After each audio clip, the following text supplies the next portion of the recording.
ഒരു ബിരിയാണി കഴിക്കണം എന്നുള്ള മോഹമായിട്ട് നമ്മൾ ഇന്ന് എത്തിപ്പെട്ടിരിക്കുന്നത് തൃശ്ശൂരിലെ ഫേമസ് സഫയർ ഹോട്ടലാണ് കേട്ടോ. അപ്പോൾ ഇവിടെ ഒരു ചേട്ടൻ റെയിൽവേ ട്രാക്കിൽ ചായ വെക്കണ പോലെ ചായ ഇവിടെ എന്നിട്ട് വെള്ളം കൊണ്ട് നടക്കുന്നുണ്ട്. നമ്മൾ തിരിഞ്ഞു നോക്കണമെന്നില്ല. അങ്ങനെ നമ്മുടെ വെള്ളക്കുപ്പായ ഇട്ട ചേട്ടൻ വന്നിട്ട് നമ്മുടെ ഓർഡർ എടുത്ത് പോയിട്ടുണ്ട്. ഇപ്പോൾ നമ്മുടെ ചിക്കൻ ബിരിയാണി ഇപ്പോൾ എത്തും, അതിൻ്റെ കട്ട വെയിറ്റിങ്ങിലാണ്. അപ്പോൾ നമ്മുടെ പ്ലേറ്റും ബിരിയാണിയും അതുപോലെ അച്ചാർ സലാഡ് ഒക്കെ വന്നിട്ടുണ്ട് കേട്ടോ. അപ്പോൾ നമ്മളതിനെ തിരിഞ്ഞ് നോക്കാതെ മൈൻഡ് ചെയ്യാതെ നടന്നിരുന്ന നീലക്കുപ്പായിട്ട് ചേട്ടൻ ഒരു ഗ്ലാസ് വെള്ളം കൊടുന്ന് വെച്ചിട്ടുണ്ട്.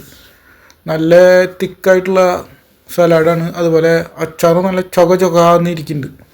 അങ്ങനെ സലാഡും അച്ചാറും നോക്കി വെള്ളം ഇറക്കിക്കൊണ്ട് നമ്മുടെ ബിരിയാണിയിലേക്ക് ഒന്ന് എത്തി നോക്കിയിട്ടാ. ഈ ഒരു കാണുന്ന പ്ലേറ്റാണ് നമ്മുടെ ബിരിയാണി. അപ്പോൾ ആ ബിരിയാണി കുറച്ചെടുത്ത് നമ്മുടെ പ്ലേറ്റിലേക്ക് കഴിക്കാൻ വേണ്ടിയിട്ട് തട്ടി 2 ചിക്കൻ്റെ പീസ് അതുപോലെ ഒരു കോഴിമുട്ട, അതാണ് ബിരിയാണിയിലുള്ളത്. ചിക്കൻ കോഴിമുട്ട എല്ലാം ഒരുമിച്ച് കുത്തി നിറച്ച് വെച്ചതുകൊണ്ട് തന്നെ ബിരിയാണിയുടെ ക്വാണ്ടിറ്റി സ്വല്പം കുറഞ്ഞ പോലെ എനിക്ക് ഫീൽ ചെയ്തു കേട്ടോ.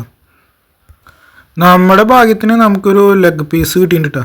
കടിച്ച് പറിക്കാൻ വേണ്ടിയിട്ട് തന്നെ നമുക്കൊരു ലെഗ് പീസ് കിട്ടിയിട്ടുണ്ട്. അപ്പോൾ നമ്മൾ അതിൽ നിന്ന് കുറച്ച് ഇറച്ചിയും മസാലയും ഒക്കെ എടുത്തിട്ട് ഒരു പിടി പിടിച്ചു കേട്ടോ. കുഴപ്പമില്ല, നമ്മുടെ സഫയറിൻ്റെ പഴയ ഒരു ടേസ്റ്റ് നമുക്ക് കിട്ടുന്നില്ല.